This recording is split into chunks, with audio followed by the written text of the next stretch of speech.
got mail. You've got mail. You've got mail. You've got mail. The origin story of Furious Craigg and how he became the two-time banana throwing champion from Europe's little city of Singapore. From the outskirts of the little European city Singapore, there was a little cave. In that cave there lived two monkeys, Craigg the Great and Greta the Gallant. On a gloomy April's day in 543 AD, they gave birth to their first child.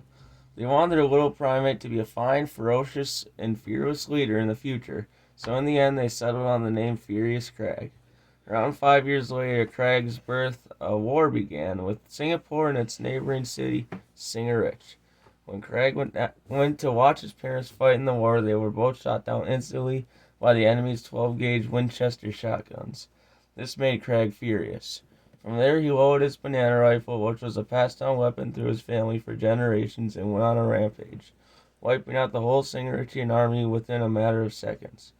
After the death of the Singarichian army, Craigg was declared a hero and was given an upgraded version of his banana rifle for the future's hardships. There was still work to be done, though, as the furious primate picked up his parents' corpses and buried them right near the cave with their names engraved in the dirt. The next day, Craigg awoke in the little cave to find a little banana with a message written next to it engraved in the stone. Train hard, young monkey, for soon you'll be a competitor of the great banana throwing competition here in Singapore. From there, the little mammal began his 1,300 years of training for the 1848 banana throwing competition. He threw farther and farther every day until it was finally time. Furious Craigg and several hundred other contestants lined up at the yellow spray-painted line to show off their banana throwing skills. Furious Craigg was last in line, so he had the opportunity to watch all the contestants and their weak skills before him. Contestants such as Kyle the Kind and Lenny the Large had all been doing okay, but Craigg was ready to crush them all. When Craigg got to the yellow line, everyone was booing him, hoping he did horrible on his banana throw. The boos only fueled Craigg do better, though, as he launched the banana so far it landed in the Nile River's bushes and papyrus plants. The little monkey had proved he was a winner and was awarded the 1848 Banana Throwing Champion Trophy. People feared Craigg and his banana throwing abilities. What they didn't realize was that he was capable of doing even better. When Craigg returned to the cave, he made a shelf out of old birch wood, which was in the back closet, to put his newly earned trophy on. After he finished hammering in the last nail with his bare fist, Meriwether the mailwoman entered the cave with an official-looking letter for Craigg. "This letter is for you, Craigg. I think it has information about something important." The furious monkey waved the mail lady goodbye and read what the letter said on the front envelope. "Come compete in our next banana throwing competition. The date is December 31st, 1982, at 11 p.m. in the town square." Craigg now knew what to do next. Train hard for the next banana throwing competition. But first, the furious monkey wanted to do something special, have companions to cheer him on in the future banana throwing competition. The first place Craigg drove to was the gorilla shelter, where he adopted Sinister Sebastian, the 120,000-pound gorilla. Then Craigg drove to the local adoption center for humans, where he adopted Bernie, a homeless 3-year-old girl that had been abandoned by her parents at the local Bass Pro Shops. With his new companions in tow, Craigg and his new family set home for the cave. When Craigg and his new family returned to the cave, he set up their bedrooms. Sebastian got an electric chair while Bernie got a non-working suicide pod from Switzerland. Then the training began for the 1982 banana throwing competition. After years and years of training with Sebastian and Bernie, Craigg was ready to crush all of his opponents. On the cold winter's night of December 31st, Craigg, Sebastian, and Bernie rode their 1998 Polaris Indy XCF to the town square.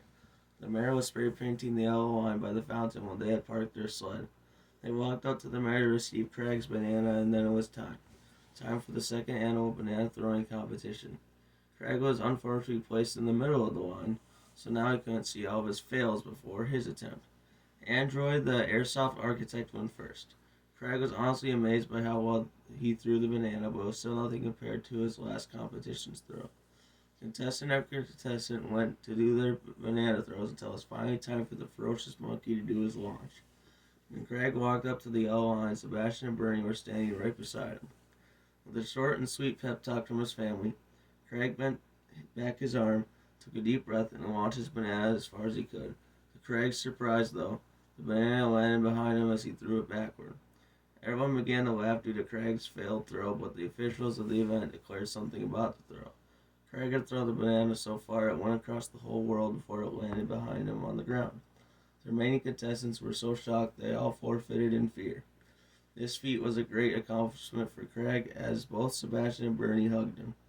After all the cheer and family love, Craigg was awarded the 1982 Banana Throwing Trophy at 11:59 p.m. for his marvelous feat. With his new trophy in hand, Craigg and his family returned to the cave and went to bed filled with happiness. The next morning, Craigg woke up bright and early and put his newly earned trophy on the shelf right next to the first one. Then he woke up Sebastian and Bernie and told them he was going to take them somewhere special. After morning showers and a breakfast of shrimp, Craigg led his children out to his parents' gravesite. In the middle of the two graves there was a little banana tree with 2 bananas growing from it. There Craigg told his children to each take 1 banana and head back to the cave. As Craigg walked behind his kids into the cave, he told them what he wanted to do with the bananas. He told them to put 1 banana in each of the trophies. Sebastian put his banana in the 1848 trophy, while Bernie put her banana in the 1982 trophy. Then he led his children back out to the gravesite and gave them a little seed. He told them to plant it where the original tree was so more bananas can grow there throughout their lifetime.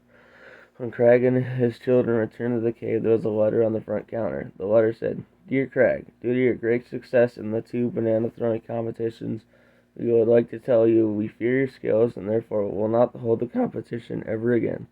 Thanks for your understanding. City of Singapore." Craigg set down the letter and let out a roar of happiness. He was now officially the 2-time banana throwing champion from Europe's little city of Singapore. From there, Craigg grabbed his banana rifle while Sebastian and Bernie grabbed their banana pistols, and together they ventured into the thick of the woods to hunt for their evening supper. The end!